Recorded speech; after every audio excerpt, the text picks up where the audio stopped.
Jesus Christ.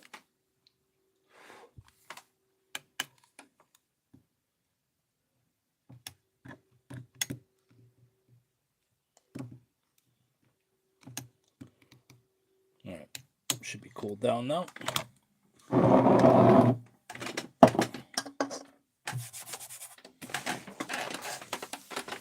Hello, Robs. We're back with Perfume. Turn on the light of the camera. We're back with Perfume, The Story of a Murderer by Patrick Suskind. This was Kurt Cobain's favorite book and was written in, I think, 1985. What the hell is the copyright page? Translated from the German by John E. Woods. Originally published in German as Das Parfum. 1986. Alfred A. Knopf. 17. With the acquisition of Granua, the house of Giuseppe Baldini began its ascent to national, indeed European renown. The Persian chimes never stopped ringing, the herons never stopped spewing in the shop on the Pont au Change. The very first evening, Granua had to prepare a large demijohn full of Nuit Napolitain, of which over 80 flacons were sold in the course of the next day. The fame of the scent spread like wildfire. Chenet's eyes grew glassy from the moneys paid, and his back ached from all the deep bows he had to make, for only persons of high, indeed highest rank, or at least the servants of persons of high and highest rank, appeared. One day the door was flung back so hard it rattled. In stepped the footman of Count d'Argenson, and shouted, as only footmen can shout, that he wanted 5 bottles of this new scent. Chenet was still shaking with awe 15 minutes later, for Count d'Argenson, I don't know how you say d'Argenson, d'Argenson was commissary and war minister to His Majesty, and the most powerful man in Paris, while Chenet was subjected to the onslaught of customers in the shop. Baldini had shut himself up in his laboratory. What's up, bruv?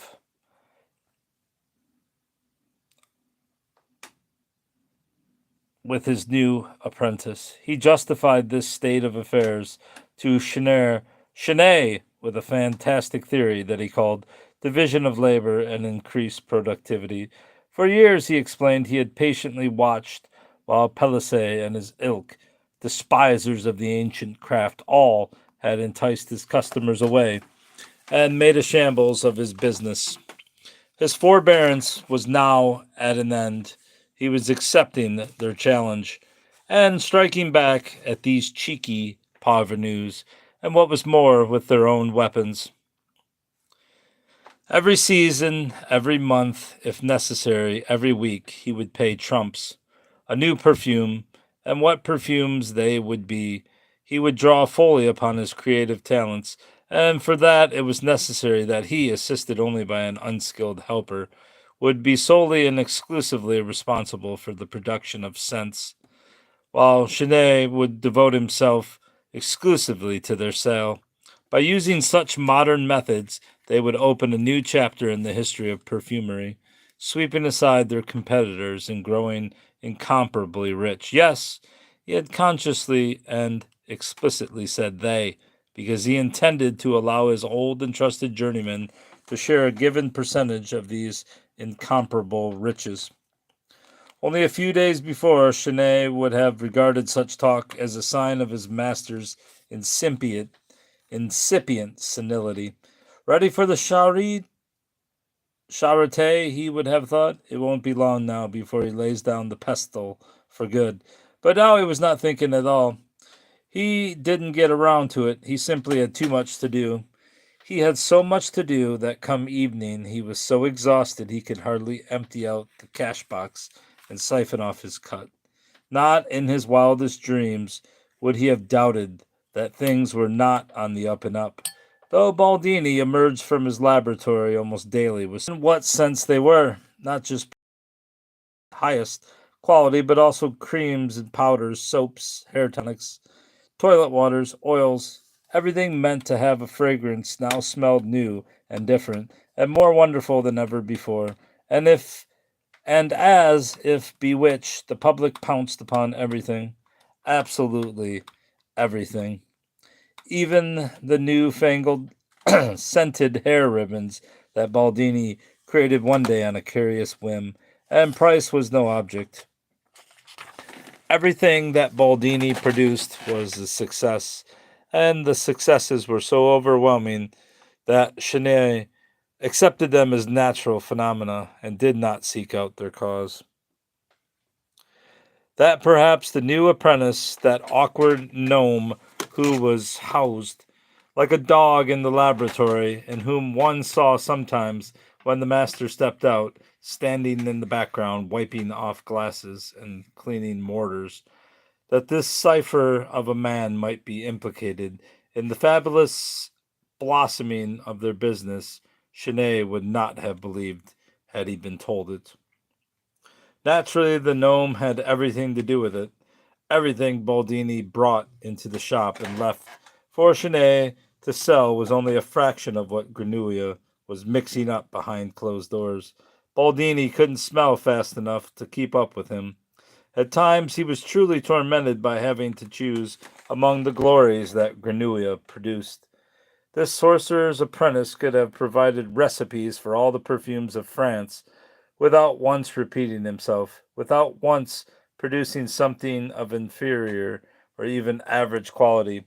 As a matter of fact, he could not have provided them with recipes, i.e., formulas, for at first Grenouille still composed his scents in the totally chaotic and unprofessional manner familiar to Baldini, mixing his ingredients impromptu and in apparent wild confusion.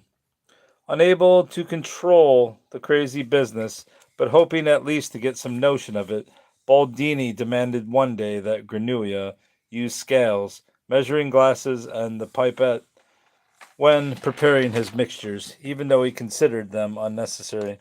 Further, he was to get used to regarding the alcohol not as another fragrance, but as a solvent to be added at the end, and for God's sake he would simply have to go about things more slowly, at an easier and slower pace as befitted the craftsman.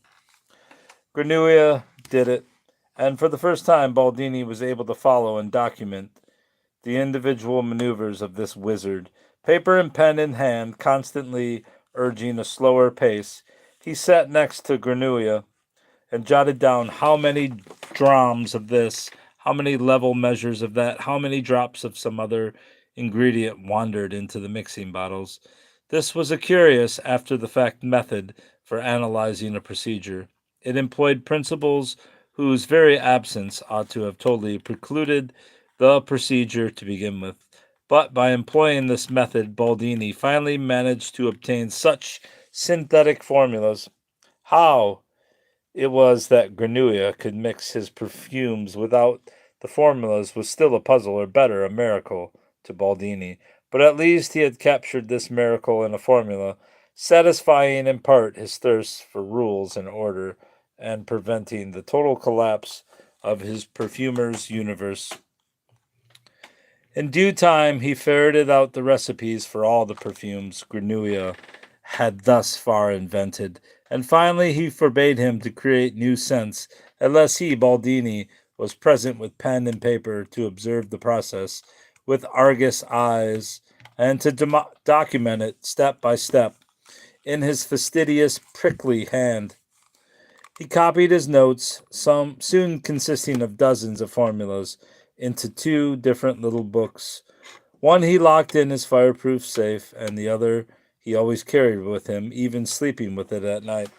That reassured him, For now, should he wish, he could himself perform Gnuia's miracles, which had on first encounter so profoundly shaken him. He believed that by collecting these written formulas, he could exercise the terrible creative chaos erupting from his apprentice. Also, the fact that he no longer merely stood there staring stupidly, but was able to participate in the creative process by observing and recording it, had a soothing effect on Baldini and then strengthened his self confidence. After a while, he even came to believe that he made a not insignificant contribution to the success of these sublime scents. And when he had once entered them in his little books and entrusted them to his safe and his bosom, he no longer doubted that they were now his and his alone. But Granulia, too, profited from the disciplined procedures Baldini had forced upon him. He was not dependent on them himself. He never had to look up an old formula to reconstruct a perfume weeks or months later, for he never forgot an odor. But by using the obligatory measuring glasses and scales, he learned the language of perfumery, and he sensed instinctively that the knowledge of this language could be of service to him.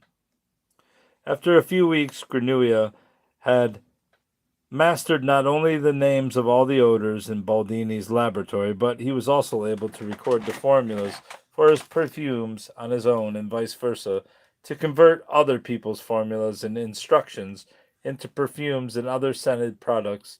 And not merely that, once he had learned to express his fragrant ideas in drops and drams, he no longer even needed the intermediate step of experimentation. When Baldini assigned him a new scent, whether for a handkerchief, cologne, a sachet, is it a sachet or a sachet, or a fat face paint, Granuia no longer reached for flacons and powders, but instead simply sat himself down at the table and wrote the formula straight out. He had learned to extend the journey from his mental notion of a scent to the finished perfume by way of writing down the formula. For him, it was a detour. In the world's eyes, that is, in Baldini's, it was progress. Granuia's miracles remained the same, but the recipes he now supplied along with them removed the terror, and that was for the best. The more Granuia mastered the tricks and tools of the trade, the better he was able to express himself in the conventional language of perfumery, and the less his master feared and suspected him. While still regarding him as a person with exceptional olfactory gifts, Baldini no longer considered him a second Frangipani, or worse, some weird wizard, and that was fine with Granuia. The regulations of the craft functioned as a welcome disguise. He virtually lulled Baldini to sleep with his exemplary procedures, weighing ingredients, swirling the mixing bottles, sprinkling the test handkerchief. He could shake it out almost as delicately, pass it beneath his nose almost as elegantly as his master, and from time to time, at well spaced intervals, he would make mistakes that could not fail to capture Baldini's notice, forgetting to filter, setting the scales wrong, fixing the percentage of ambergris tincture in the formula ridiculously high, and took his scoldings for the mistakes, correcting them and them most most conscientiously. Thus he managed to lull Baldini into the illusion that ultimately this was all perfectly normal. He was not out to cheat the old man after all. He truly wanted to learn from him, not how to mix perfumes, not how to compose a scent correctly. Not that, of course. In that sphere, there was no one in the world who could have taught him anything, nor would the ingredients available in Baldini's shop have even begun to suffice for his notions about how to realize a truly great perfume. The scents he could create at Baldini's were playthings compared with those he carried with him, and that he intended to create one day. But for that, he knew, two indispensable prerequisites must be met. The first was the cloak of middle class respectability, the status of a journeyman, at the least, under the protection of which he could indulge his true passions and follow his true goals unimpeded. The second was the knowledge of the craft itself, the way in which scents were produced, isolated, concentrated, preserved, and thus first made available for higher ends. For Granulia did indeed possess the best nose in the world, both analytical and visionary, but he did not yet have the ability to make those scents realities. 18. And so he gladly let himself be instructed in the arts of making soap from lard, sewing gloves of camois, mixing powders from wheat flour and almond bran, and pulverized violet roots, rolled scented candles made of charcoal, saltpeter, and sandalwood chips, pressed oriental pastilles of myrrh, benzoin, and powdered amber, kneaded frankincense, shellac, vetiver, and cinnamon into balls of incense, sifted and spatulated poudre imperiale out of crushed rose petals, lavender flowers, cascarilla bark, stirred face paints, whites and blue veins, and vein blues, pardon, and molded greasy sticks of carmine for the lips, banqueted on the fingernail, finest fingernail dusts, and minty tasting tooth powders, mixed liquids for curling periwigs, and wart drops for corns, bleaches to remove freckles from the complexion, and nightshade extract for the eyes, Spanish fly for the gentlemen, and hygienic vinegars for the ladies. Granuia learned to produce all such eau and powders, toilet and beauty preparations, plus teas and herbal blends, liqueurs, marinades, and such. In short, he learned with no particular interest, but without complaint and with success, everything that Baldini knew to teach him from his great store of traditional lore. He was especially he was an especially eager pupil. However, whenever Baldini instructed him in the production of tinctures, extracts, and essences, he was indefatigable when it came to crushing bitter almond seeds in the screw press, or mashing musk pods, or mincing dollops of gray, greasy ambergris with a chopping knife, or grating violet roots and digesting the shavings in the finest alcohol. He learned how to use a separatory funnel that could draw off the purest oil of crushed lemon rinds from the milky dregs. He learned to dry herbs and flowers on grates placed in warm, shady spots and to preserve what was once rustling foliage in wax sealed crocks and caskets. He learned the art of rinsing pomades and producing, filtering, concentrating, clarifying, and rectifying infusions. To be sure, Baldini's laboratory was not a proper place for fabricating floral or herbal oils on a grand scale. It would have been hard to find sufficient quantities of fresh plants in Paris for that, but from time to time, when they could get cheap, fresh rosemary, sage, mint, or anise seeds at the market, or a shipment of valerian roots, caraway seeds, nutmegs, or dried clove blossoms had come in, then the alchemist in Baldini would stir. And he would bring out the large alembic, a copper distilling vessel, atop it atop it, a head for condensing liquids, a so called Moor's head alembic, he proudly announced, which he had used 40 years before for distilling lavender out on the open southern exposures of Liguria's slopes and on the heights of the Luberon. And while Granuia chopped up what was to be distilled, Baldini hectically bustled about heating a brick lined hearth. Because speed was the alpha and omega of this procedure, and placed on it a copper kettle, the bottom well covered with water, he threw in the minced plants, quickly closed off the double walled Moor's head and connected two hoses to allow water to pass in and out. This clever mechanism for cooling the water, he explained, was something he had added on later. Since out in the field, of course, one had simply used bellowed air for cooling. And then he blew on the fire. Slowly the kettle came to a boil, and after a while the distillate started to flow out of the Moor's head's third tap into a Florentine flask that Baldini had set below it. At first hesitantly, drop by drop, then in a thread-like stream. It looked rather unimpressive to begin with, like some thin, murky soup. Bit by bit, however, especially after the first flask had been replaced with a second, and set aside to settle, the brew separated into two different liquids, below the floral or herbal fluid, above a thick floating layer of oil. If one carefully poured off the fluid, which had only the lightest aroma, through the lowest spout of the Florentine flask, the pure oil was left behind. The essence, the heavily scented principle of the plant. Granouilla was fascinated by the process.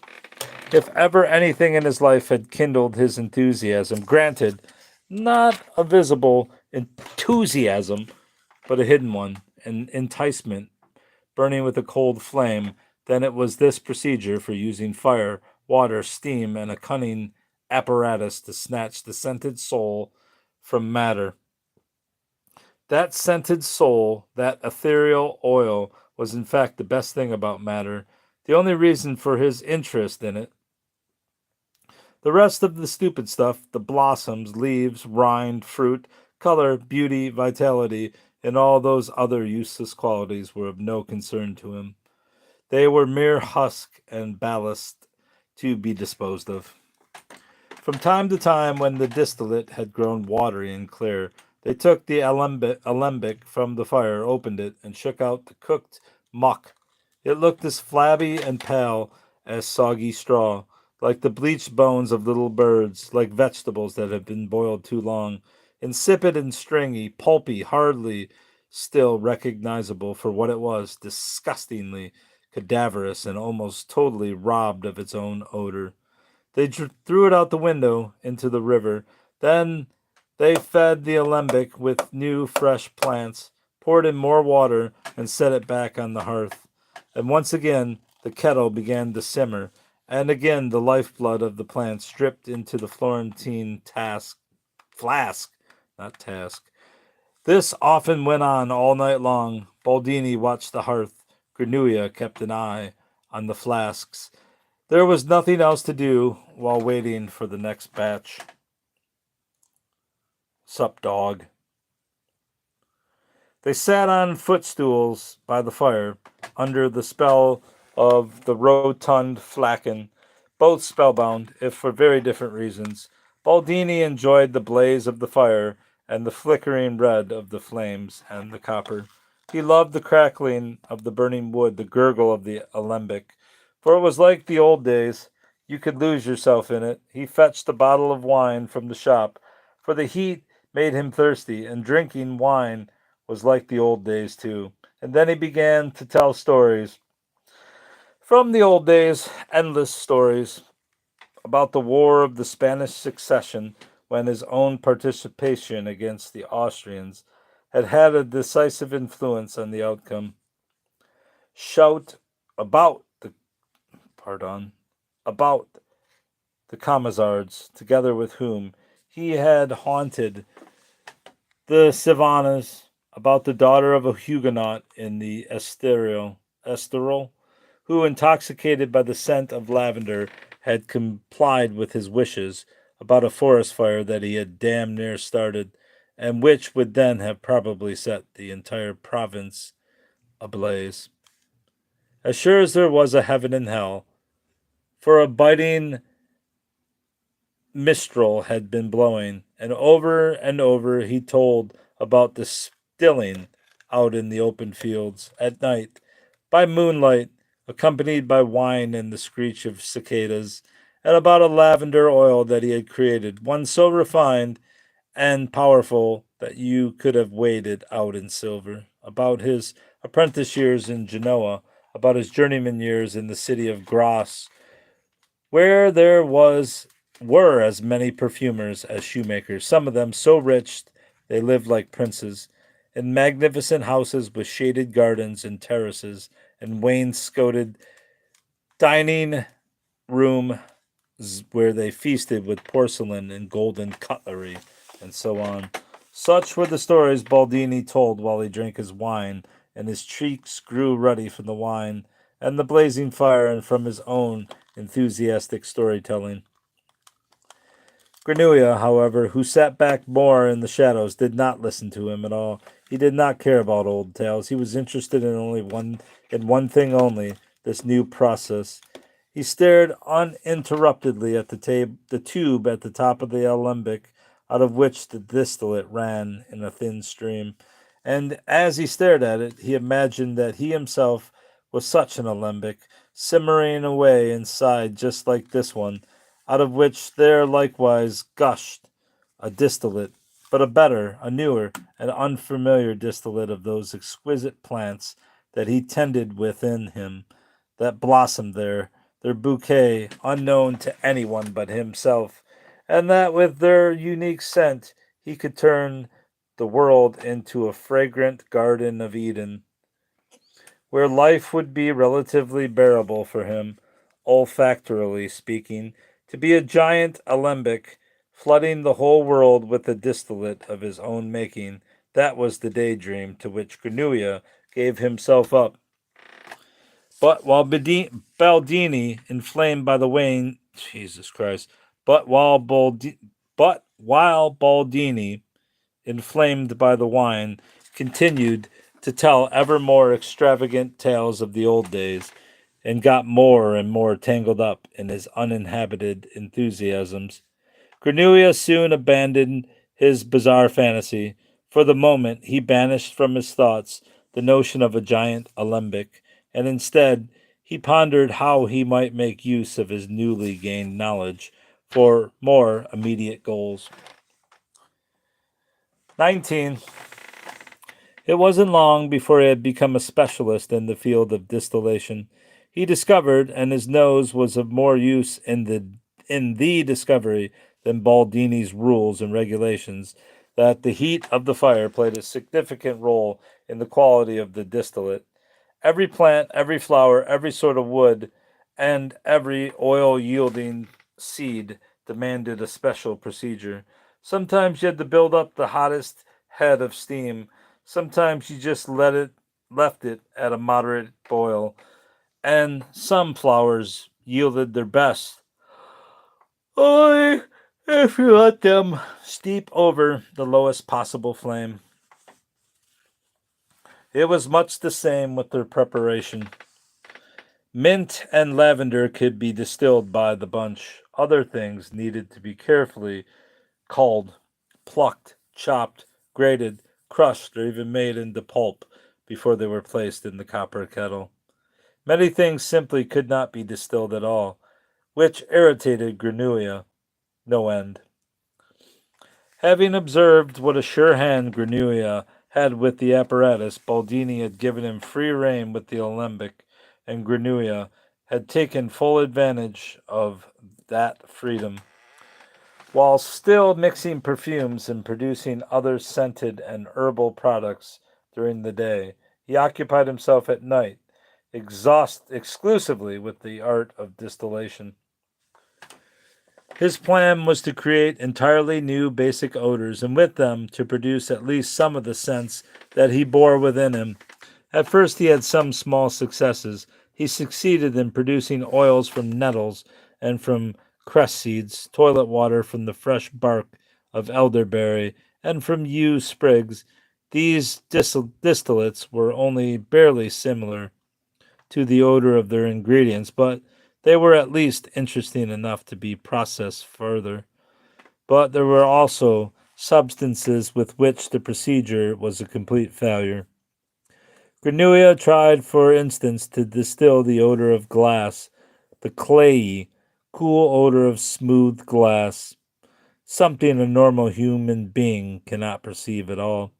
He got himself both window glass and bottle glass and tried working with it in large pieces, in fragments, in slivers as dust, all without the least success.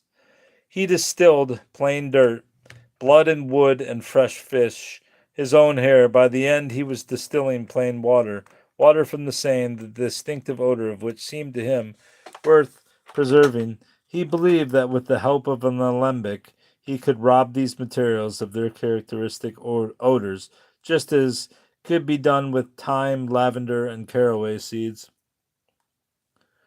He did not know that distillation is nothing more than a process for separating complex substances into volatile and less volatile components, and that it is only useful in the art of perfumery because the volatile essential oils of certain plants can be extracted from the rest, which have little or no scent.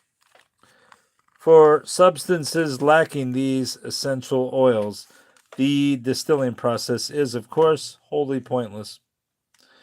For us moderns, educated in the natural sciences, that is immediately apparent. For Granua, however, this knowledge was won painfully after a long chain of disappointing experiments. For months on end, he sat at his alembic night after night and tried every way he could think to distill radically new scents, scents that had never existed on earth before in a concentrated form. But except for a few ridiculous plant oils, nothing came of it. From the immeasurably deep and fecund well of his imagination, he had pumped not a single drop of a real and fragrant essence, had been unable to recognize a single atom of his olfactory preoccupations. When it finally became clear to him that he had failed, he halted his experiments and fell mortally ill. And that's going to be it, bruv. Perfume by Patrick Suskind. The story of a murder